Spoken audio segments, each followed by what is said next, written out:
ਸਤਿ ਸ਼੍ਰੀ ਅਕਾਲ ਜੀ, ਮੈਂ ਹਾਂ ਹਰਜੋਤ ਕੌਰ ਤੇ ਤੁਸੀਂ ਵੇਖ ਰਹੇ ਹੋ ਪ੍ਰੋਗਰਾਮ ਖਬਰ ਪੜਤਾਲ। ਸਾਡੇ ਨਾਲ ਜੁੜੇ ਹੋਏ ਨੇ ਸੀਨੀਅਰ ਪੱਤਰਕਾਰ ਸੁਰਿੰਦਰ ਡੱਲਾ ਜੀ। ਬਹੁਤ-ਬਹੁਤ ਸਵਾਗਤ ਹੈ ਡੱਲਾ ਜੀ, ਸਤਿ ਸ਼੍ਰੀ ਅਕਾਲ। ਸਤਿ ਸ਼੍ਰੀ ਅਕਾਲ ਹਰਜੋਤ ਜੀ, ਬਹੁਤ-ਬਹੁਤ ਧੰਨਵਾਦ ਤੁਹਾਡਾ ਵੀ ਔਰ ਦੁਨੀਆ ਭਰ ਦੇ ਪੰਜਾਬੀਆਂ ਦਾ ਹੀ ਬਹੁਤ-ਬਹੁਤ ਧੰਨਵਾਦ। ਡੱਲਾ ਜੀ, ਕੱਲ ਦਿੱਲੀ ਵਿੱਚ ਪ੍ਰਧਾਨ ਮੰਤਰੀ ਨਰਿੰਦਰ ਮੋਦੀ ਦੀ ਅਗਵਾਈ ਦੇ ਵਿੱਚ ਵੀਰ ਬਾਲ ਦਿਵਸ ਮਨਾਇਆ ਗਿਆ। ਸੋ ਇੱਕ ਇਤਿਹਾਸਕ ਸਮਾਗਮ ਅਸੀਂ ਇਸ ਨੂੰ ਜ਼ਰੂਰ ਕਹਿ ਸਕਦੇ ਹਾਂ, ਜਿੱਥੇ ਬਾਬਾ ਜ਼ੋਰਾਵਰ ਸਿੰਘ ਜੀ ਤੇ ਬਾਬਾ ਫਤਿਹ ਸਿੰਘ ਜੀ ਦੀ ਸਿੱਖ ਧਰਮ ਦੀ ਲਾਸਾਨੀ ਸ਼ਹਾਦਤ ਨੂੰ ਯਾਦ ਕਰਦਿਆਂ ਹੋਇਆ ਸ਼ਰਧਾ ਦੇ ਫੁੱਲ ਭੇਂਟ ਕੀਤੇ ਗਏ ਅਤੇ ਇਹ ਵੀਰ ਬਾਲ ਦਿਵਸ ਜੋ ਹੈ ਮਨਾਇਆ ਗਿਆ। ਸੋ ਇਸ ਦੇ ਬਾਰੇ ਵੀ ਤੁਹਾਡੇ ਤੋਂ ਜ਼ਰੂਰ ਜਾਣਨਾ ਚਾਹਾਂਗੇ ਕਿ ਕਿਵੇਂ ਦੇਖਦੇ ਹੋ ਕਿ ਦੇਸ਼ ਦੇ ਪ੍ਰਧਾਨ ਮੰਤਰੀ ਨਰਿੰਦਰ ਮੋਦੀ ਅਤੇ ਭਾਰਤ ਸਰਕਾਰ ਵੱਲੋਂ ਜੋ ਇਹ ਕਦਮ ਚੱਕਿਆ ਗਿਆ, ਇਹ ਪ੍ਰਬੰਧ ਕੀਤੇ ਗਏ, ਇਸ ਤਰੀਕੇ ਨਾਲ ਵੀਰ ਬਾਲ ਦਿਵਸ ਮਨਾਇਆ ਗਿਆ, ਤੁਸੀਂ ਕਿਵੇਂ ਦੇਖਦੇ ਹੋ? ਨਾਲ ਦੀ ਨਾਲ ਦੂਸਰੇ ਪਾਸੇ ਅਗਰ ਅਸੀਂ ਗੱਲ ਕਰੀਏ ਸ਼੍ਰੋਮਣੀ ਗੁਰਦੁਆਰਾ ਪ੍ਰਬੰਧਕ ਕਮੇਟੀ ਦੀ, ਤਾਂ ਉਹਨਾਂ ਨੇ ਇਤਰਾਜ਼ ਵੀ ਜ਼ਰੂਰ ਜਤਾਇਆ। ਵੀਰ ਬਾਲ ਦਿਵਸ ਜੋ ਨਾਮ ਰੱਖਿਆ ਗਿਆ ਇਸ ਸਮਾਗਮ ਦਾ, ਉਹਨਾਂ ਦਾ ਕਹਿਣਾ ਸੀ ਕਿ ਇਸ ਦੀ ਬਜਾਏ ਜੋ ਹੈ ਸਾਹਿਬਜ਼ਾਦੇ ਸ਼ਹਾਦਤ ਦਿਵਸ ਜੋ ਹੈ ਨਾਮ ਹੋਣਾ ਚਾਹੀਦਾ ਸੀ। ਸੋ ਇਸ ਸਮਾਗਮ ਬਾਰੇ ਵੀ, ਇਹਨਾਂ ਪ੍ਰਬੰਧਾਂ ਬਾਰੇ ਵੀ ਜੋ ਭਾਰਤ ਸਰਕਾਰ ਵੱਲੋਂ ਕੀਤੇ ਗਏ ਵੀਰ ਬਾਲ ਦਿਵਸ ਮਨਾਉਣ ਨੂੰ, ਛੋਟੇ ਸਾਹਿਬਜ਼ਾਦਿਆਂ ਦੀ ਲਾਸਾਨੀ ਸ਼ਹਾਦਤ ਨੂੰ ਯਾਦ ਕਰਦਿਆਂ ਜੋ ਇਹ ਪ੍ਰਬੰਧ ਕੀਤੇ ਗਏ ਪ੍ਰੋਗਰਾਮ ਦੇ, ਉਸ ਦੇ ਬਾਰੇ ਵੀ ਤੁਹਾਡੇ ਤੋਂ ਜ਼ਰੂਰ ਜਾਣਨਾ ਚਾਹਾਂਗੇ। ਹਰਜੋਤ ਜੀ, ਸਭ ਤੋਂ ਪਹਿਲਾਂ ਗੱਲ ਕਰਾਂਗੇ ਭਾਰਤ ਸਰਕਾਰ ਵੱਲੋਂ ਕੱਲ ਇੱਕ ਵੱਡੇ ਸਮਾਗਮ ਦਾ ਪ੍ਰਬੰਧ ਕੀਤਾ ਗਿਆ। ਬਾਬਾ ਜ਼ੋਰਾਵਰ ਸਿੰਘ ਜੀ ਅਤੇ ਬਾਬਾ ਫਤਿਹ ਸਿੰਘ ਜੀ ਦੀ ਜਿਹੜੀ ਸ਼ਹਾਦਤ ਸੀ, ਧਰਮ ਦੀ ਰੱਖਿਆ ਦੇ ਲਈ ਜਿਹੜੀ ਕੁਰਬਾਨੀ ਸੀ, ਉਹਨਾਂ ਨੂੰ ਯਾਦ ਕਰਦਿਆਂ ਇੱਕ ਕੌਮੀ ਪੱਧਰ ਦਾ ਸਮਾਗਮ ਦਾ ਪ੍ਰਬੰਧ ਕੀਤਾ ਗਿਆ ਸੀ, ਵੀਰ ਬਾਲ ਦਿਵਸ। ਹਾਲਾਂਕਿ ਸ਼੍ਰੋਮਣੀ ਗੁਰਦੁਆਰਾ ਪ੍ਰਬੰਧਕ ਕਮੇਟੀ ਵੱਲੋਂ ਇਸ ਗੱਲ ਤੇ ਅਸਹਿਮਤੀ ਹੈ। ਉਹ ਚਾਹੁੰਦੇ ਨੇ ਕਿ ਇਸ ਪ੍ਰੋਗਰਾਮ ਦਾ ਨਾਮ, ਇਸ ਦਿਹਾੜੇ ਦਾ ਨਾਮ ਹੈ ਜਿਹੜਾ, ਉਹ ਸਾਹਿਬਜ਼ਾਦੇ ਸ਼ਹਾਦਤ ਦਿਵਸ ਵਜੋਂ ਰੱਖਿਆ ਜਾਵੇ। ਹਾਲਾਂਕਿ ਭਾਰਤ ਸਰਕਾਰ ਵੱਲੋਂ ਵੀਰ ਬਾਲ ਦਿਵਸ ਨਾਮ ਦਿੱਤਾ ਗਿਆ ਹੈ। ਪ੍ਰਧਾਨ ਮੰਤਰੀ ਨਰਿੰਦਰ ਮੋਦੀ ਖਾਸ ਤੌਰ 'ਤੇ ਇਸ ਸ਼ਹੀਦੀ ਸਮਾਗਮ ਦੇ ਵਿੱਚ ਪਹੁੰਚੇ, ਜਿੱਥੇ ਦੋਵੇਂ ਸਾਹਿਬਜ਼ਾਦਿਆਂ ਨੂੰ ਯਾਦ ਕੀਤਾ ਗਿਆ। ਔਰ ਜਿਸ ਤਰ੍ਹਾਂ ਪ੍ਰਧਾਨ ਮੰਤਰੀ ਨੇ ਦੱਸਿਆ ਕਿ ਦੇਸ਼ ਦੇ ਵੱਖ-ਵੱਖ ਹਿੱਸਿਆਂ 'ਚ, ਵੱਖ-ਵੱਖ ਸਕੂਲਾਂ ਦੇ ਵਿੱਚ ਛੋਟੇ ਸਾਹਿਬਜ਼ਾਦਿਆਂ ਦੀ ਸ਼ਹਾਦਤ ਨੂੰ ਲੈ ਕੇ ਲੇਖ ਲਿਖੇ ਗਏ। ਵਿਦਿਆਰਥੀਆਂ ਨੇ ਵੱਖ-ਵੱਖ ਤਰ੍ਹਾਂ ਦੇ ਜਿਹੜੇ ਪ੍ਰੋਗਰਾਮ ਸੀ ਉਹ ਲਿਖੇ ਗਏ ਸੀ। ਔਰ ਇਸ ਤੋਂ ਇੱਕ ਗੱਲ ਤਾਂ ਅਸੀਂ ਮੰਨ ਸਕਦੇ ਹਾਂ ਕਿ ਅੱਜ ਭਾਰਤ ਦੇ ਵੱਖ-ਵੱਖ ਹਿੱਸਿਆਂ ਦੇ ਵਿੱਚ, ਭਾਵੇਂ ਉਹ ਉੱਤਰ ਹੈ, ਪੂਰਬ ਹੈ, ਪੱਛਮ ਹੈ, ਸਕੂਲੀ ਵਿਦਿਆਰਥੀ ਬਹੁਤ ਵੱਡੇ ਪੱਧਰ 'ਤੇ ਇਹ ਜਾਣਨ ਤੇ ਇਹ ਸਮਝਣ 'ਚ ਸਮਰੱਥ ਹੋਏ ਹੋਣਗੇ ਕਿ ਕਿਵੇਂ ਸ਼੍ਰੀ ਗੁਰੂ ਗੋਬਿੰਦ ਸਿੰਘ ਜੀ ਦੇ ਦੋਵੇਂ ਪੁੱਤਰਾਂ ਬਾਬਾ ਜ਼ੋਰਾਵਰ ਸਿੰਘ ਜੀ ਅਤੇ ਬਾਬਾ ਫਤਿਹ ਸਿੰਘ ਜੀ ਨੇ ਸ਼ਹਾਦਤ ਦਿੱਤੀ ਹੈ। ਔਰ ਪੂਰੇ ਦੇਸ਼ ਦੇ ਵਿੱਚ ਇਹ ਸ਼ਹਾਦਤ ਹੈ ਜਿਹੜੀ, ਇਹ ਪਹੁੰਚ ਗਈ ਹੈ। ਹਾਲਾਂਕਿ ਪਹਿਲਾਂ ਵੀ ਦੁਨੀਆ ਭਰ ਦੇ ਵਿੱਚ ਬਹੁਤ ਵੱਡੀ ਗਿਣਤੀ ਦੇ ਵਿੱਚ ਲੋਕ ਇਸ ਸ਼ਹਾਦਤ ਤੋਂ ਵਾਕਿਫ ਸੀ, ਪਰ ਹੁਣ ਭਾਰਤ ਦੇ ਵੱਖ-ਵੱਖ ਹਿੱਸਿਆਂ ਤੱਕ ਵੀ ਇਹ ਸਕੂਲੀ ਵਿਦਿਆਰਥੀਆਂ ਦੇ ਰੂਪ ਦੇ ਵਿੱਚ ਇਹ ਸੁਨੇਹਾ ਜਿਹੜਾ ਹੈ ਉਹ ਜਾ ਰਿਹਾ।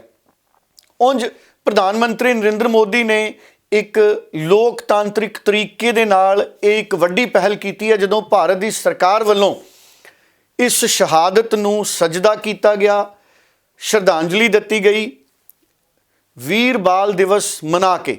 ਔਰ ਇਹਦੇ ਨਾਲ ਆਉਂਦੇ ਸਮਿਆਂ ਦੇ ਵਿੱਚ ਹਰ ਸਾਲ ਇਹ ਜਿਹੜਾ ਦਿਨ ਸੀ 26 ਦਸੰਬਰ ਦਾ, ਇਹ ਵੀਰ ਬਾਲ ਦਿਵਸ ਦੇ ਰੂਪ ਦੇ ਵਿੱਚ ਮਨਾਇਆ ਜਾਏਗਾ।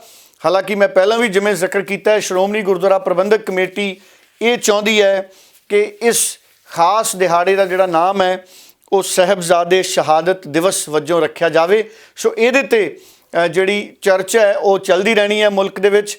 ਪਰ ਪ੍ਰਧਾਨ ਮੰਤਰੀ ਨਰਿੰਦਰ ਮੋਦੀ ਦੀ ਅਗਵਾਈ ਦੇ ਵਿੱਚ ਇਸ ਸਮਾਗਮ ਦੇ ਵਿੱਚ ਪੰਜਾਬ ਦੇ ਮੁੱਖ ਮੰਤਰੀ ਭਗਵੰਤ ਮਾਨ ਵੀ ਮੌਜੂਦ ਸੀ।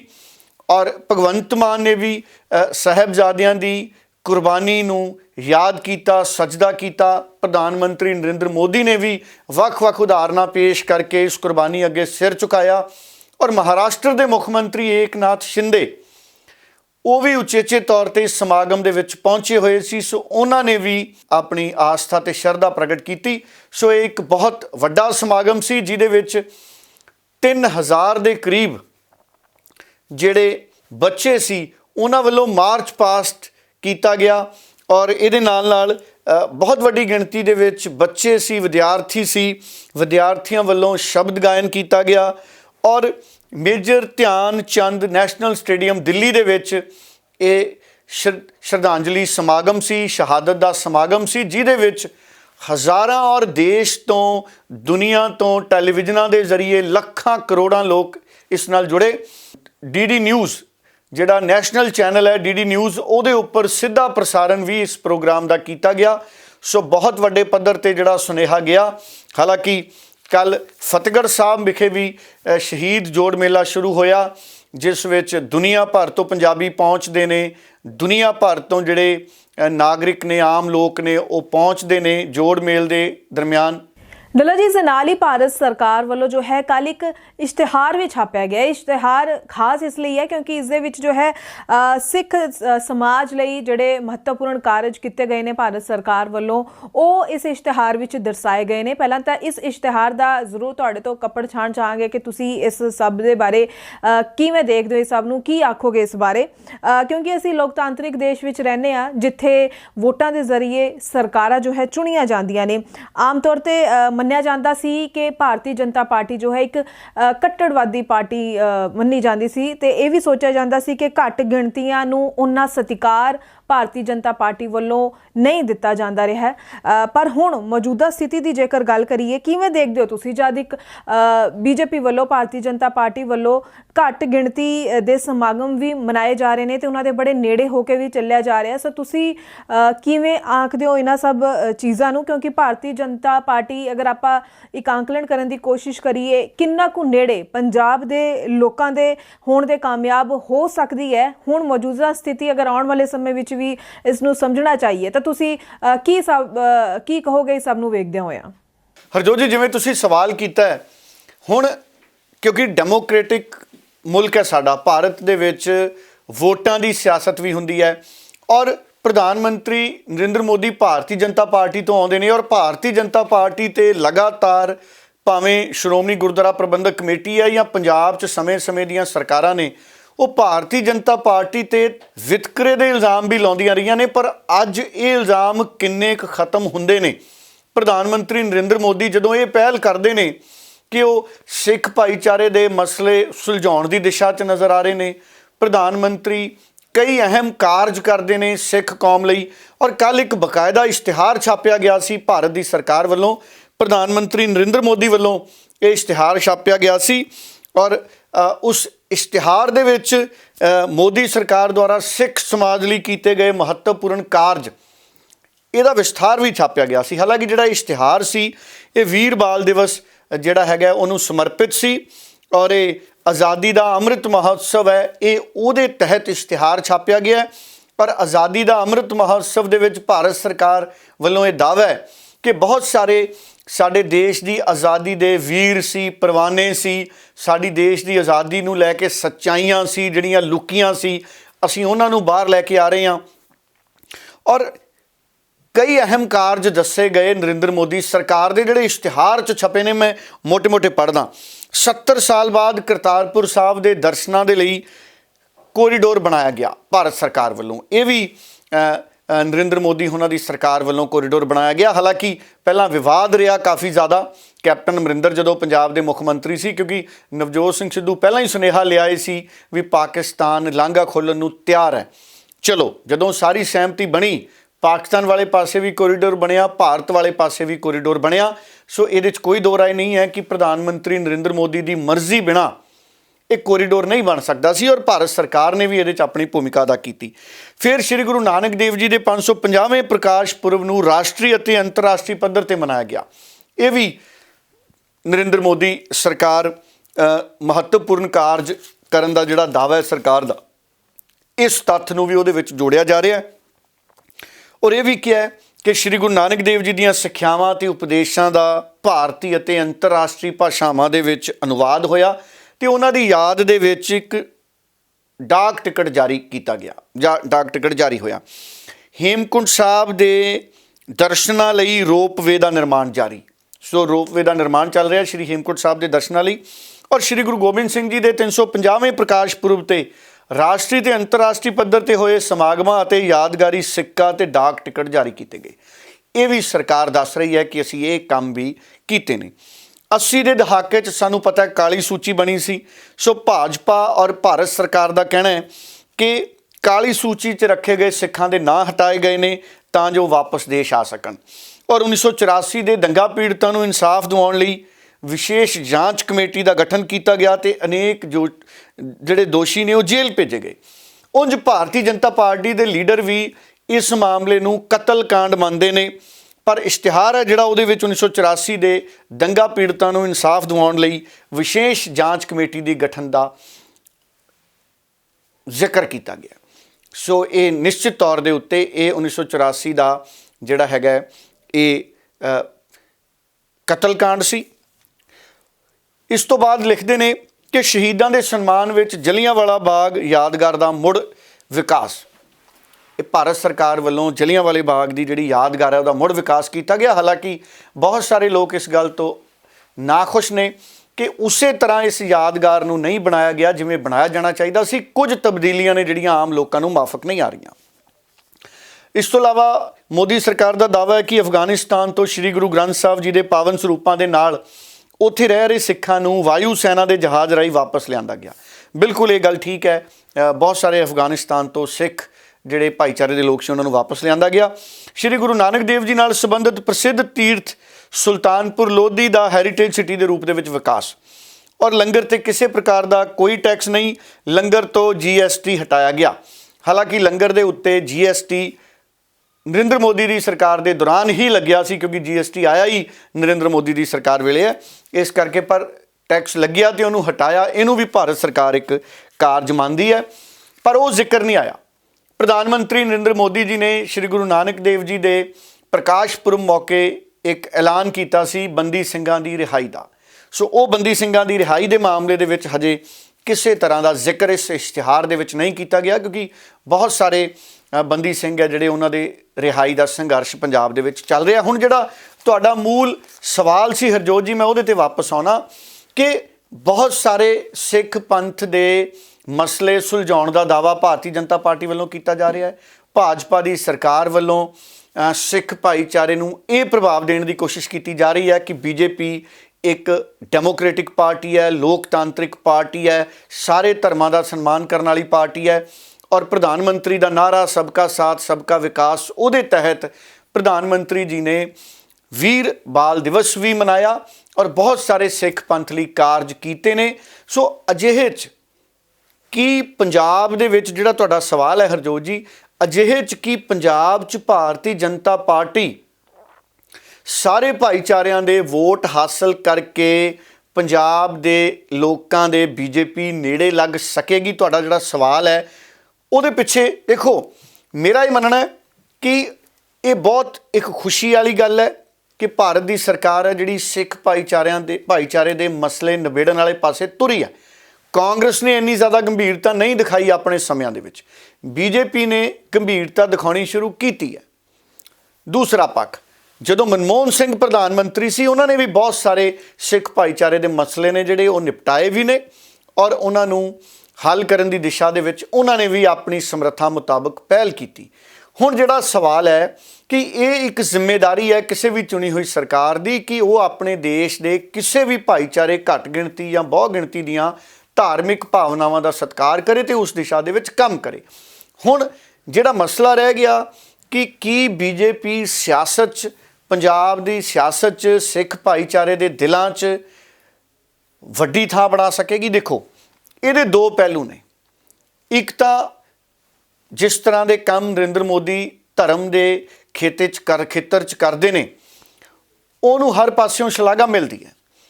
ਹੁਣ ਜਦੋਂ ਗੱਲ ਆ ਜਾਂਦੀ ਵੋਟਾਂ ਦੀ ਸਿਆਸਤ ਦੀ ਤੇ ਉਦੋਂ ਬਹੁਤ ਸਾਰੇ ਵੱਖਰੇ ਪੱਖ ਨੇ ਜਿਨ੍ਹਾਂ ਨੂੰ ਦੇਖਿਆ ਜਾਂਦਾ ਹੈ। ਸੋ ਵੋਟਾਂ ਦੀ ਸਿਆਸਤ ਮੈਨੂੰ ਲੱਗਦਾ ਹੈ ਕਾਫੀ ਹੱਦ ਤੱਕ ਜਦੋਂ ਲੋਕਾਂ ਨੇ ਵੋਟ ਪਾਉਣੇ ਹੁੰਦੇ ਨੇ ਤੇ ਉਹ ਸਰਕਾਰ ਦੇ ਹੋਰ ਤਜਰਬਿਆਂ 'ਤੇ ਵੀ ਨਜ਼ਰ ਮਾਰਦੇ ਆ। ਹੁਣ ਲੋਕ ਇਹ ਵੀ ਦੇਖਣਗੇ ਕਿ ਕਿਸਾਨ ਅੰਦੋਲਨ ਵੇਲੇ ਸਰਕਾਰ ਨੇ ਬਹੁਤੀ ਗੰਭੀਰਤਾ ਨਹੀਂ ਦਿਖਾਈ। ਕਿਸਾਨ ਹਜੇ ਵੀ ਸੰਘਰਸ਼ ਕਰ ਰਹੇ ਨੇ ਕਿ ਸਾਡੇ ਨਾਲ ਵਾਅਦਾ ਖਿਲਾਫੀ ਕੀਤੀ ਗਈ, ਸਾਨੂੰ ਬਹੁਤ ਸਾਰੀਆਂ ਮੰਗਾਂ ਮੰਨਣ ਦਾ ਭਰੋਸਾ ਦਿੱਤਾ ਗਿਆ, ਸਾਰੀਆਂ ਮੰਗਾਂ ਮੰਨੀਆਂ ਨਹੀਂ ਗਈਆਂ। MSP 'ਤੇ ਹਜੇ ਤੱਕ ਕੋਈ ਕਾਨੂੰਨ ਦੀ ਦਿਸ਼ਾ ਨਜ਼ਰ ਨਹੀਂ ਆ ਰਹੀ। ਹਜੇ ਵੀ ਕਿਸਾਨ ਸੰਘਰਸ਼ ਕਰ ਰਹੇ ਨੇ ਕਿ ਕਿਸਾਨ ਅੰਦੋਲਨ ਦੌਰਾਨ ਸਾਡੇ ਤੇ ਕੀਤੇ ਗਏ ਕੇਸ ਵਾਪਸ ਲਏ ਜਾਣ। ਸੋ ਬਹੁਤ ਸਾਰੇ ਪੈਰਾਮੀਟਰ ਵੋਟਾਂ ਦੇ ਨਿਕਲਨੇ ਨੇ। ਔਰ ਦੂਸਰਾ, ਹੁਣ ਤੱਕ ਪੰਜਾਬ ਦੇ ਵਿੱਚ ਭਾਜਪਾ ਦਾ ਸੰਬੰਧ ਸ਼੍ਰੋਮਣੀ ਅਕਾਲੀ ਦਲ ਨਾਲ ਰਿਹਾ ਪਿਛਲੇ ਸਮਿਆਂ 'ਚ। ਹੁਣ ਅਕਾਲੀ ਦਲ ਤੋਂ ਜਦੋਂ ਭਾਰਤੀ ਜਨਤਾ ਪਾਰਟੀ ਵੱਖ ਹੋਈ ਹੈ ਤੇ ਪੰਜਾਬ ਦੇ ਵਿੱਚ ਅਕਾਲੀ ਦਲ 'ਚ ਬੀਜੇਪੀ ਦੇ ਵੀ ਬਹੁਤ ਸਾਰੇ ਲੀਡਰ ਨੇ ਜਿਹੜੇ ਉਹ ਭਾਜਪਾ 'ਚ ਗਏ ਨੇ ਅਕਾਲੀ ਦਲ ਤੋਂ ਵੱਖ ਹੋ ਕੇ, ਤੇ ਬਹੁਤ ਸਾਰੇ ਅਜਿਹੇ ਲੀਡਰ ਵੀ ਬੀਜੇਪੀ 'ਚ ਗਏ ਨੇ ਜਿਹੜੇ ਕਿਸੇ ਸਮੇਂ ਅਕਾਲੀ ਦਲ ਦੇ ਵੀ ਵਿਰੋਧੀ ਰਹੇ ਨੇ। ਸੋ ਭਾਰਤੀ ਜਨਤਾ ਪਾਰਟੀ ਦੀ ਪੂਰੀ ਕੋਸ਼ਿਸ਼ ਹੈ ਕਿ ਸਿੱਖ ਭਾਈਚਾਰੇ ਨਾਲ ਜੁੜੇ ਲੀਡਰਾਂ ਨੂੰ, ਵੱਖ-ਵੱਖ ਬੁੱਧੀਜੀਵੀਆਂ ਨੂੰ ਭਾਰਤੀ ਜਨਤਾ ਪਾਰਟੀ 'ਚ ਬਣਦਾ ਮਾਣ ਸਤਿਕਾਰ ਦਿੱਤਾ ਜਾਵੇ, ਤਾਂ ਕਿ 2024 ਦੇ ਵਿੱਚ ਭਾਰਤੀ ਜਨਤਾ ਪਾਰਟੀ ਪੂਰੇ ਦੇਸ਼ ਦੇ ਵਿੱਚ ਸਿੱਖ ਭਾਈਚਾਰੇ ਦੀਆਂ ਵੋਟਾਂ ਵੀ ਉਸੇ ਤਰ੍ਹਾਂ ਮੰਗ ਸਕੇ ਜਿਵੇਂ ਦੂਸਰੇ ਭਾਈਚਾਰਿਆਂ ਦੀਆਂ ਵੋਟਾਂ ਭਾਰਤੀ ਜਨਤਾ ਪਾਰਟੀ ਮੰਗਦੀ ਹੈ। ਪਰ ਇਹ ਵੇਖਣ ਵਾਲੀ ਗੱਲ ਰਹੇਗੀ ਵੀ ਕੀ ਬੀਜੇਪੀ ਦੇ ਵਿੱਚ ਜਿਹੜੀ ਫੈਸਲੇ ਲੈਣ ਦੀ ਤਾਕਤ ਹੈ ਪੰਜਾਬ ਦੇ ਹੋਰ ਸਿੱਖ ਮਸਲਿਆਂ 'ਚ, ਉਹ ਕਿਹੋ ਜਿਹੀ ਹੈ? ਕਿ ਬੰਦੀ ਸਿੰਘਾਂ ਦੇ ਮਾਮਲੇ ਤੇ ਪ੍ਰਧਾਨ ਮੰਤਰੀ ਆਉਂਦੇ ਦਿਨਾਂ 'ਚ ਕੋਈ ਵੱਡੇ ਫੈਸਲੇ ਲੈਣਗੇ? 1984 ਦੇ ਮਾਮਲਿਆਂ ਦੇ ਵਿੱਚ ਵੀ ਭਾਵੇਂ ਦਾਅਵੇ ਨੇ ਪਰ ਮੁਕੰਮਲ ਇਨਸਾਫ ਨਹੀਂ ਹੈ। ਉਂਝ ਵੀ ਕਿਹਾ ਜਾਂਦਾ ਹੈ ਕਿ ਦੇਰ ਨਾਲ ਦਿੱਤਾ ਗਿਆ ਇਨਸਾਫ ਨਹੀਂ ਹੁੰਦਾ। ਔਰ ਹੁਣ ਇਨਸਾਫ ਦੇ ਇੰਤਜ਼ਾਰ 'ਚ ਬਹੁਤ ਸਾਰੇ ਸਿੱਖ ਭਾਈਚਾਰੇ ਦੇ ਲੋਕ ਨੇ ਜਿਹੜੇ ਉਸ ਵੇਲੇ ਜਿਨ੍ਹਾਂ ਨੇ ਤਸ਼ੱਦਦ ਸਿਆ, ਉਹਨਾਂ ਦੇ ਪਰਿਵਾਰਾਂ 'ਚੋਂ ਵੀ ਬਹੁਤ ਸਾਰੇ ਲੋਕ ਹੁਣ ਇਨਸਾਫ ਦਾ ਇੰਤਜ਼ਾਰ ਕਰਦੇ ਦੁਨੀਆ ਤੋਂ ਜਾ ਚੁੱਕੇ ਨੇ। ਸੋ ਹੁਣ 1984 ਦਾ ਜਿਹੜਾ ਇਨਸਾਫ ਹੈ ਉਹ ਅਧੂਰਾ ਮੰਨਿਆ ਜਾ ਰਿਹਾ ਤੇ ਮੈਨੂੰ ਲੱਗਦਾ ਭਵਿੱਖ 'ਚ ਵੀ ਅਧੂਰਾ ਮੰਨਿਆ ਜਾਏਗਾ, ਕਿਉਂਕਿ ਉਸ ਇਨਸਾਫ ਨੂੰ ਦੇਣ ਦੀ ਸਮਰੱਥਾ ਤੇ ਤਾਕਤ ਇਸ ਵਕਤ ਨਜ਼ਰ ਨਹੀਂ ਆ ਰਹੀ। ਇਹਦੇ ਤੇ ਦੇਸ਼ ਦੇ ਵੱਡੇ ਜੱਜ, ਵਕੀਲ, ਬੁੱਧੀਜੀਵੀ ਬਹਿਸ ਕਰ ਸਕਦੇ ਨੇ ਕਿ ਕੀ ਇੰਨੇ ਸਾਲਾਂ ਤੱਕ ਇਨਸਾਫ ਨਾ ਮਿਲਣਾ, ਕਿ ਹਜੇ ਵੀ ਅਸੀਂ ਮੰਨ ਸਕਦੇ ਹਾਂ ਕਿ ਇਨਸਾਫ ਹੋ ਰਿਹਾ ਜਾਂ ਹੋਏਗਾ 84 ਦੇ ਮਾਮਲੇ ਦੇ ਵਿੱਚ। ਸੋ ਇੱਕਾ ਦੁੱਕਾ ਉਦਾਹਰਨਾਂ ਨੇ ਜਿਹੜੀਆਂ ਉਹ ਅਜਿਹੀਆਂ ਨੇ ਜਿਨ੍ਹਾਂ ਦੇ ਵਿੱਚ ਲੱਗਦਾ ਹੈ ਕਿ ਇਨਸਾਫ ਮਿਲਣਾ ਬਹੁਤ ਜ਼ਿਆਦਾ ਔਖਾ ਹੈ। ਅਜਿਹੇ ਹਾਲਾਤਾਂ ਦੇ ਵਿੱਚ ਇਸ ਮਾਨਸਿਕਤਾ ਦੇ ਨਾਲ ਕੀ ਵੋਟਰ ਹੈ ਜਿਹੜਾ ਉਹ ਵੋਟ ਕਰਨ ਬਾਰੇ ਸੋਚ ਸਕਦਾ ਹੈ ਕਿ ਅਸੀਂ ਕਿਸ ਧਿਰ ਨੂੰ ਵੋਟ ਕਰਨੀ ਹੈ? ਉਂਝ ਜੋ ਜੀ ਇੱਕ ਦੂਸਰਾ ਪੱਖ ਵੀ ਹੈ। ਜਿਸ ਤਰ੍ਹਾਂ ਭਾਰਤੀ ਜਨਤਾ ਪਾਰਟੀ ਨੇ ਇਸ਼ਤਿਹਾਰ ਦੇ ਵਿੱਚ ਛਾਪਿਆ ਕਾਲੀ ਸੂਚੀ ਹਟਾਈ ਗਈ, ਕਰਤਾਰਪੁਰ ਸਾਹਿਬ ਦੇ ਕੋਰੀਡੋਰ ਦਾ ਨਿਰਮਾਣ ਕੀਤਾ ਗਿਆ ਔਰ ਬਹੁਤ ਸਾਰੇ ਜਿਹੜੇ ਧਾਰਮਿਕ ਸਮਾਗਮ ਨੇ ਉਹਨਾਂ ਦਾ ਪ੍ਰਬੰਧ ਕੀਤਾ ਗਿਆ। ਉਹਨਾਂ ਦੇ ਨਾਲ ਭਾਰਤੀ ਜਨਤਾ ਪਾਰਟੀ ਕਿਤੇ ਨਾ ਕਿਤੇ ਜਿਹੜਾ ਕਿਸਾਨ ਅੰਦੋਲਨ ਦੀ ਗਲਤੀ ਸੀ, ਮੈਂ ਕਹੂੰਗਾ ਭਾਰਤ ਸਰਕਾਰ ਦੀ ਕਿਸਾਨ ਅੰਦੋਲਨ ਨੂੰ ਰੋਕਣ ਦੀ ਗਲਤੀ ਸੀ ਜਾਂ ਕਿਸਾਨ ਅੰਦੋਲਨ ਨੂੰ ਇੱਜ਼ਤ ਨਾ ਦੇਣ ਦੀ ਜਿਹੜੀ ਗਲਤੀ ਸੀ, ਕਿਤੇ ਨਾ ਕਿਤੇ ਉਸ ਗਲਤੀ ਦੇ ਸੁਧਾਰ ਵਾਲੇ ਪਾਸੇ ਜਾਂਦੀ ਵੀ ਭਾਰਤੀ ਜਨਤਾ ਪਾਰਟੀ ਮਹਿਸੂਸ ਹੁੰਦੀ ਹੈ। ਸੋ ਅਜਿਹੇ ਹਾਲਾਤਾਂ ਦੇ ਵਿੱਚ ਆਉਂਦੇ ਦਿਨਾਂ ਦੇ ਵਿੱਚ ਭਾਰਤੀ ਜਨਤਾ ਪਾਰਟੀ ਦੇ ਲੀਡਰ ਜਦੋਂ 2024 'ਚ ਪੰਜਾਬ ਦੇ ਪਿੰਡ ਜਾਣਗੇ ਤੇ ਉਹਨਾਂ ਕੋਲੇ ਕਹਿਣ ਲਈ ਕਾਫੀ ਕੁਝ ਹੋਏਗਾ। ਇਹ ਮਨੁੱਖੀ ਮਾਨਸਿਕਤਾ ਤੇ ਹੁਣ ਨਿਰਭਰ ਕਰੂਗਾ ਕਿ ਭਾਰਤੀ ਜਨਤਾ ਪਾਰਟੀ ਹੋਰ ਕਿਵੇਂ ਪੰਜਾਬ ਦੇ ਪਿੰਡਾਂ ਤੇ ਸ਼ਹਿਰਾਂ ਦੇ ਲੋਕਾਂ ਨੂੰ ਆਪਣੇ ਨੇੜੇ ਲਾਉਣ 'ਚ ਕਾਮਯਾਬ ਹੁੰਦੀ ਹੈ ਤੇ ਹੋਰ ਕਿਹੜੇ ਮਸਲੇ ਐਡਰੈਸ ਕਰਦੀ ਹੈ, ਹੱਲ ਕਰਦੀ ਹੈ। ਪ੍ਰਧਾਨ ਮੰਤਰੀ ਨਰਿੰਦਰ ਮੋਦੀ ਹੋਰ ਪੰਜਾਬ ਦੀ ਤਰੱਕੀ ਲਈ ਕਿੰਨੀ ਗੰਭੀਰਤਾ ਦਿਖਾਉਂਦੇ ਨੇ, ਪੰਜਾਬ ਦੀ ਕਿਸਾਨੀ ਦੀ ਤਰੱਕੀ ਲਈ ਕਿੰਨੀ ਗੰਭੀਰਤਾ ਦਿਖਾਉਂਦੇ ਨੇ। ਸੋ ਆਹ ਸਾਰੇ ਫੈਕਟਰ ਨੇ ਜਿਹੜੇ ਉਹ ਵੀ ਦੇਖਣਗੇ ਲੋਕ ਜਦੋਂ 2024 'ਚ ਉਹਨਾਂ ਨੇ ਵੋਟਾਂ ਪਾਉਣੀਆਂ ਨੇ। ਔਰ ਜਿੱਥੋਂ ਤੱਕ ਭਗਵੰਤ ਮਾਨ ਦਾ ਜ਼ਿਕਰ ਹੈ, ਮੈਂ ਭਗਵੰਤ ਮਾਨ ਦਾ ਜ਼ਿਕਰ ਵੀ ਨਾਲ ਕਰਦਾ ਕਿ ਇੱਕ ਪਾਸੇ ਸ਼੍ਰੋਮਣੀ ਗੁਰਦੁਆਰਾ ਪ੍ਰਬੰਧਕ ਕਮੇਟੀ ਹੈ। ਸ਼੍ਰੋਮਣੀ ਗੁਰਦੁਆਰਾ ਪ੍ਰਬੰਧਕ ਕਮੇਟੀ ਵੀਰ ਬਾਲ ਦਿਵਸ ਦੇ ਨਾਂ ਨੂੰ ਲੈ ਕੇ ਅਸਹਿਮਤ ਹੈ। ਦੂਜੇ ਪਾਸੇ ਭਗਵੰਤ ਮਾਨ ਬਤੌਰ ਮੁੱਖ ਮੰਤਰੀ ਇਸ ਸਮਾਗਮ 'ਚ ਸ਼ਾਮਲ ਵੀ ਹੁੰਦੇ ਨੇ ਔਰ ਉਹ ਸਾਹਿਬਜ਼ਾਦਿਆਂ ਦੀ ਸ਼ਹਾਦਤ ਨੂੰ ਸਜਦਾ ਵੀ ਕਰਦੇ ਨੇ ਔਰ ਪ੍ਰਧਾਨ ਮੰਤਰੀ ਨਰਿੰਦਰ ਮੋਦੀ ਦਾ 3 ਕਰੋੜ ਪੰਜਾਬੀਆਂ ਵੱਲੋਂ ਧੰਨਵਾਦ ਵੀ ਕਰਦੇ ਨੇ। ਸੋ ਇਸ ਕਰਕੇ ਇੱਕ ਗੱਲ ਬਹੁਤ ਸਾਫ਼ ਹੈ ਕਿ ਕਿਤੇ ਨਾ ਕਿਤੇ ਸ਼੍ਰੋਮਣੀ ਗੁਰਦੁਆਰਾ ਪ੍ਰਬੰਧਕ ਕਮੇਟੀ ਨੇ ਜਿਹੜੀ ਆਪਣੀ ਮੰਗ ਰੱਖੀ ਹੈ ਉਸ ਨੂੰ ਪ੍ਰਧਾਨ ਮੰਤਰੀ ਤੱਕ ਹੋਰ ਨੇੜਿਓਂ ਵਿਚਾਰਨ ਦੀ ਲੋੜ ਹੈ।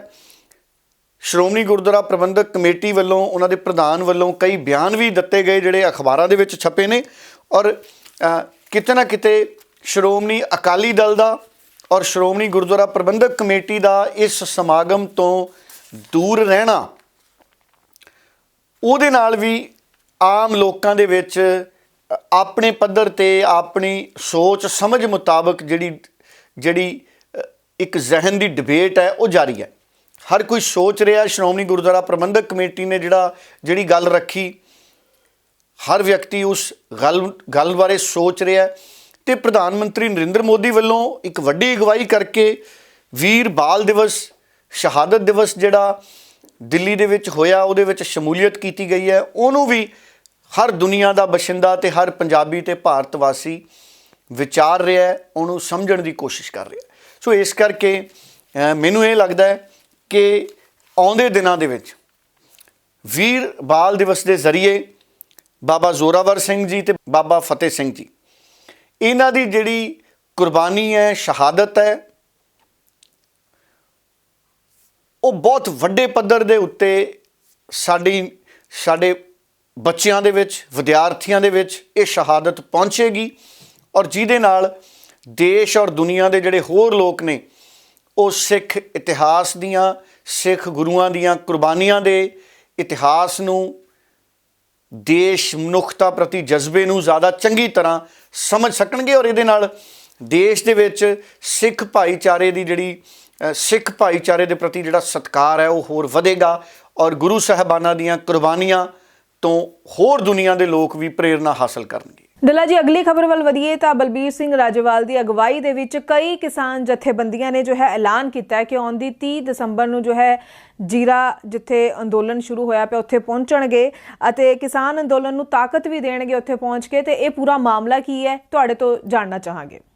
ਹਰਜੋਤ ਜੀ, ਜੀਰਾ ਦੇ ਵਿੱਚ ਕਿਸਾਨਾਂ ਦਾ ਸੰਘਰਸ਼ ਹੈ ਉਹਨੂੰ ਹੋਰ ਤਾਕਤ ਮਿਲੀ ਹੈ ਕਿਉਂਕਿ ਸਾਨੂੰ ਪਤਾ ਹੈ ਕਿ 30 ਦਸੰਬਰ ਤੋਂ ਵੱਖ-ਵੱਖ 5 ਕਿਸਾਨ ਜਥੇਬੰਦੀਆਂ ਵੱਲੋਂ ਚੰਡੀਗੜ੍ਹ ਵਿੱਚ ਮੋਰਚਾ ਲਾਉਣ ਦੀ ਤਿਆਰੀ ਸੀ। ਸੋ ਬਲਬੀਰ ਸਿੰਘ ਰਾਜੇਵਾਲ ਉਹਨਾਂ ਨੇ ਐਲਾਨ ਕੀਤਾ ਕਿ 17 ਜਨਵਰੀ ਤੱਕ ਉਸ ਮੋਰਚੇ ਨੂੰ ਮੁਲਤਵੀ ਕੀਤਾ ਜਾਂਦਾ ਹੈ ਤੇ 30 ਦਸੰਬਰ ਨੂੰ ਪੰਜਾਬ ਦੀਆਂ 5 ਕਿਸਾਨ ਜਥੇਬੰਦੀਆਂ ਔਰ ਹੋਰ ਕਿਸਾਨ ਇਹ ਜੀਰਾ ਪਹੁੰਚਣਗੇ ਔਰ ਬਲਬੀਰ ਸਿੰਘ ਰਾਜੇਵਾਲ ਨੇ ਕਿਹਾ ਕਿ ਜਿਹੜਾ ਜੀਰਾ 'ਚ ਕਿਸਾਨਾਂ ਦਾ ਅੰਦੋਲਨ ਹੈ ਉਹਨੂੰ ਹੋਰ ਤਕੜੇ ਕੀਤੇ ਜਾਣ ਦੀ ਲੋੜ ਹੈ। ਬਲਬੀਰ ਸਿੰਘ ਰਾਜੇਵਾਲ ਉਹਨਾਂ ਦੀ ਗੱਲ ਸੁਣਦੇ ਹਾਂ।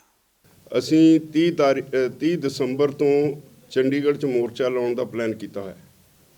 ਅੱਜ ਉਹਦੀ ਸਾਰੀ ਘੋਖ ਪੜਤਾਲ ਕਰਕੇ ਤਿਆਰੀ ਦਾ ਜਾਇਜ਼ਾ ਲਿਆ। ਵੱਡੀ ਪੱਧਰ ਤੇ ਤਿਆਰੀ ਹੈ, ਲੋਕਾਂ ਤੋਂ ਬਹੁਤ ਹੁੰਗਾਰਾ ਮਿਲ ਰਿਹਾ, ਪਰ ਨਾਲ ਹੀ ਇਹ ਵੀ ਸਾਡੇ ਸਾਹਮਣੇ ਅੱਜ ਇੱਕ ਗੱਲ ਆਈ ਪਈ, ਇੱਕ ਮੋਰਚਾ ਚੱਲ ਰਿਹਾ, ਕਿਤੇ ਸਰਕਾਰ ਜਾਂ ਲੋਕ ਇਹ ਮਹਿਸੂਸ ਨਾ ਕਰਨ ਵੀ ਤਾਕਤ ਵੰਡੀ ਗਈ। ਇਸ ਲਈ ਅਸੀਂ ਤੈਅ ਕੀਤਾ ਵੀ 30 ਤਾਰੀਖ ਨੂੰ 1000 ਵਹੀਕਲ ਲੈ ਕੇ ਅਸੀਂ ਸਾਰੇ ਪੰਜਾਬ ਦੇ 5 ਜਥੇਬੰਦੀਆਂ ਦੇ ਆਗੂ 1000 ਵਹੀਕਲ ਲੈ ਕੇ ਜੀਰੇ ਜਾਵਾਂਗੇ ਉਹਨੂੰ ਸਪੋਰਟ ਦੇਣ ਵਾਸਤੇ ਉਸ ਮੋਰਚੇ ਨੂੰ। ਔਰ ਅਸੀਂ ਕਿਉਂਕਿ ਹਾਲੇ ਮੋਰਚਾ ਪੀਕ 'ਤੇ ਆ ਉੱਥੋਂ ਦਾ, ਹਾਲੇ ਉਹਦੀ ਜਾਂਚ ਪੜਤਾਲ ਚੱਲ ਰਹੀ ਹੈ। ਅਸੀਂ ਜਿਹੜਾ ਸਾਡਾ ਮੋਰਚਾ ਉਹ 17 ਜਨਵਰੀ ਤੱਕ ਪੋਸਟਪੋਨ ਕੀਤਾ। ਅਗਲੀ ਸਾਡੀ ਮੀਟਿੰਗ ਜਿਹੜੀ ਹੈ ਉਹ ਹੋਏਗੀ 11 ਜਨਵਰੀ ਨੂੰ। 17 ਜਨਵਰੀ ਤੋਂ ਅਸੀਂ ਉਹ ਮੋਰਚਾ ਜਿਹੜਾ 30 ਨੂੰ ਲਾਉਣਾ ਸੀ ਉਹਨੂੰ ਇੱਥੋਂ ਚੰਡੀਗੜ੍ਹ ਲਾਵਾਂਗੇ। ਉਦੋਂ ਤੱਕ ਜੀਰੇ ਮੋਰਚੇ ਦੇ ਨਾਲ ਜੁੜੇ ਰਹਾਂਗੇ। ਡੱਲਾ ਜੀ, ਗੱਲ ਹੁਣ ਸੁਖਪਾਲ ਸਿੰਘ ਖਹਿਰਾ ਦੀ ਵੀ ਕਰ ਲੈਂਦੇ ਹਾਂ। ਸੁਖਪਾਲ ਸਿੰਘ ਖਹਿਰਾ ਕੱਲ ਜੋ ਹੈ ਮੁੱਲਾਪੁਰ ਨੇੜੇ ਰਕਬਾ ਭਵਨ ਪਹੁੰਚੇ ਸਨ, ਉੱਥੇ ਉਹਨਾਂ ਦਾ ਸਨਮਾਨ ਵੀ ਕੀਤਾ ਗਿਆ ਅਤੇ ਸੁਖਪਾਲ ਖਹਿਰਾ ਨੇ ਜੋ ਹੈ ਕਿਸਾਨੀ ਮੁੱਦਿਆਂ ਦੇ ਉੱਪਰ ਵੀ ਆਪਣੀ ਗੱਲ ਰੱਖੀ।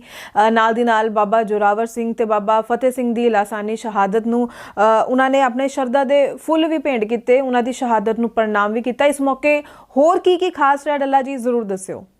ਹਰਜੋਤ ਜੀ, ਸੁਖਪਾਲ ਸਿੰਘ ਖਹਿਰਾ ਜਿਹੜੇ ਕਿ ਕੁੱਲ ਹਿੰਦ ਕਿਸਾਨ ਕਾਂਗਰਸ ਦੇ ਪ੍ਰਧਾਨ ਨੇ, ਕੱਲ ਉਹ ਸ਼ਬਦ ਪ੍ਰਕਾਸ਼ ਅਜਾਇਬ ਘਰ ਦੇ ਦਰਸ਼ਨਾਂ ਦੇ ਲਈ ਪਹੁੰਚੇ ਸੀ, ਜਿਹੜਾ ਕਿ ਲੁਧਿਆਣਾ ਦੇ ਮੁੱਲਾਪੁਰ ਨੇੜੇ ਰਕਬਾ ਵਿਖੇ ਸਥਿਤ ਹੈ। ਔਰ ਕ੍ਰਿਸ਼ਨ ਕੁਮਾਰ ਬਾਵਾ ਉਹਨਾਂ ਨੇ ਉਹਨਾਂ ਨੂੰ ਬਾਬਾ ਬੰਦਾ ਸਿੰਘ ਬਹਾਦਰ ਯਾਦਗਾਰੀ ਸਨਮਾਨ ਵੀ ਭੇਟ ਕੀਤਾ। ਇਸ ਮੌਕੇ ਸੁਖਪਾਲ ਸਿੰਘ ਖਹਿਰਾ ਨੇ ਵੀ ਛੋਟੇ ਸਾਹਿਬਜ਼ਾਦੇ ਅਤੇ ਮਾਤਾ ਗੁਜਰੀ ਜੀ ਦੀ ਸ਼ਹਾਦਤ ਨੂੰ ਯਾਦ ਕੀਤਾ। ਔਰ ਇਸ ਮੌਕੇ ਕਿਸਾਨ ਮਸਲਿਆਂ ਤੇ ਵੀ ਸੁਖਪਾਲ ਖਹਿਰਾ ਨੇ ਆਪਣੀ ਗੱਲ ਰੱਖੀ। ਇੱਕ ਵਾਰੀ ਉਹਨਾਂ ਦੀ ਗੱਲ ਸੁਣ ਲਈਏ। ਅੱਜ ਬੜਾ ਅੱਛਾ ਲੱਗਿਆ ਸੁਖਪਾਲ ਸਿੰਘ ਖਹਿਰਾ ਜਿਹੜੇ ਕਿ ਜਿੱਥੇ ਉਹ ਕਿਸਾਨ ਸੈੱਲ ਦੇ ਆਲ ਇੰਡੀਆ ਦੇ ਪ੍ਰਧਾਨ ਨੇ, ਕਾਂਗਰਸ ਪਾਰਟੀ ਦੇ ਵਿਧਾਇਕ ਨੇ, ਅਤੇ ਵੱਡੀ ਗੱਲ ਮੈਂ ਦੇਖਿਆ ਉਹ ਇਤਿਹਾਸ ਦੇ ਨਾਲ ਜੁੜੇ ਨੇ, ਇਤਿਹਾਸ ਨੂੰ ਪਿਆਰ ਕਰਨ ਵਾਲੇ ਨੇਤਾ ਨੇ। ਉਹਨਾਂ ਨੇ ਜੋ ਮਹਾਨ ਯੋਧੇ ਜਰਨੈਲ ਬਾਬਾ ਬੰਦਾ ਸਿੰਘ ਬਹਾਦਰ ਜੀ ਦੇ ਜੀਵਨ ਬਾਰੇ ਅਤੇ ਜੋ ਇਹ ਦਿਨ ਚੱਲ ਰਹੇ ਨੇ ਗੁਰੂ ਸਾਹਿਬ ਦੇ ਸਾਹਿਬਜ਼ਾਦਿਆਂ ਦੀ ਸ਼ਹਾਦਤ, ਮਾਤਾ ਗੁਜਰੀ ਜੀ ਦੀ ਸ਼ਹਾਦਤ ਅਤੇ ਇਹ ਦਿਨਾਂ ਦੇ ਬਾਰੇ।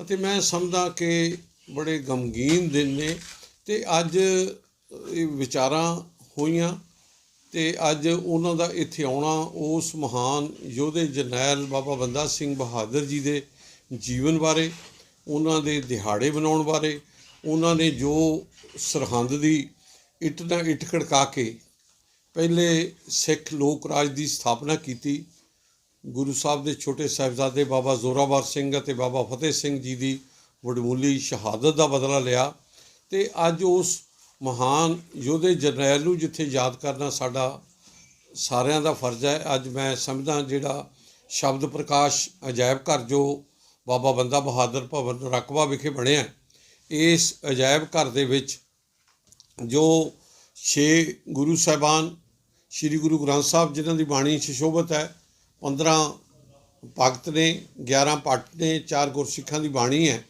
ਅਤੇ ਉਹਨਾਂ ਦੇ ਫੋਟੋ ਚਿੱਤਰ ਜੋ RM ਸਿੰਘ ਜਿਹੜੇ ਕਿ ਵਰਲਡ ਫੇਮਸ ਆਰਟਿਸਟ ਨੇ ਜਿਨ੍ਹਾਂ ਨੇ ਉਹ ਤਿਆਰ ਕੀਤੇ ਨੇ।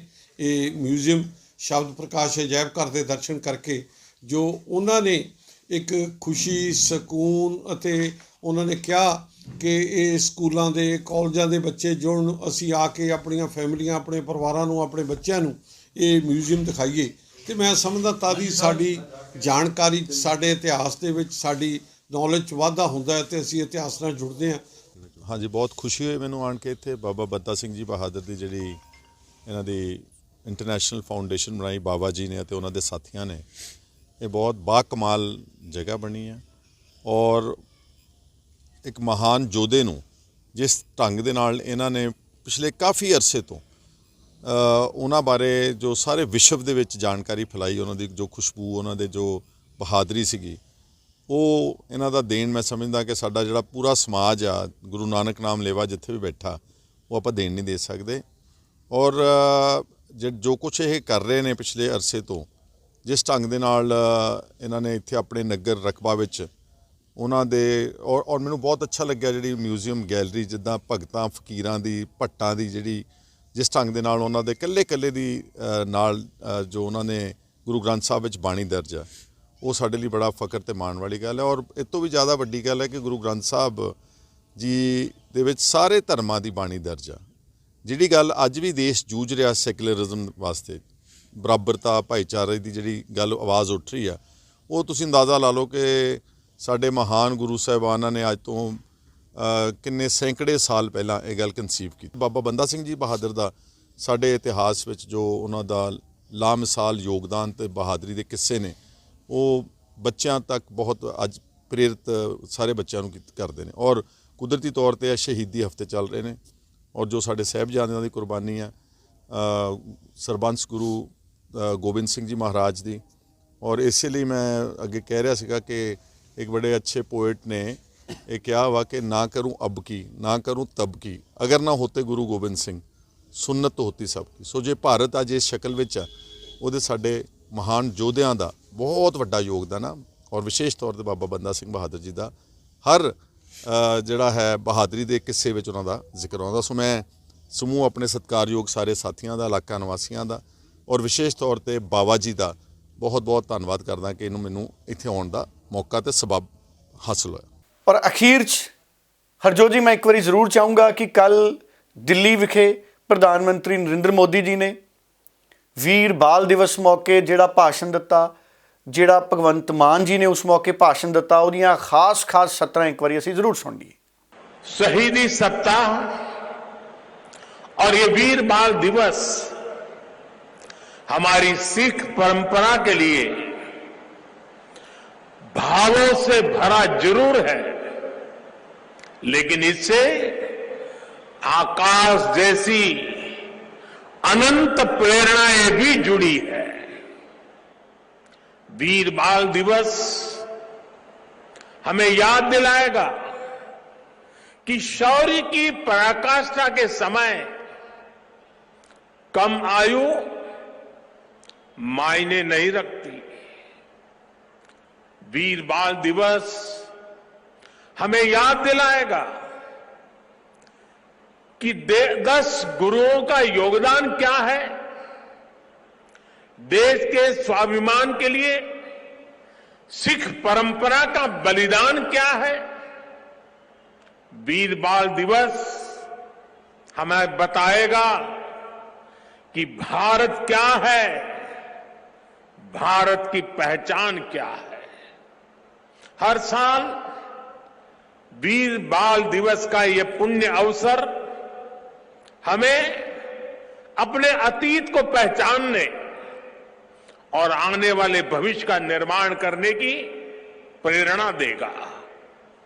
भारत की युवा पीढ़ी का सामर्थ्य क्या है, भारत की युवा पीढ़ी ने कैसे अतीत में देश की रक्षा की है, मानवता के कितने घोर प्रघोर अंधकारों से हमारी युवा पीढ़ी ने भारत को बाहर निकाला है।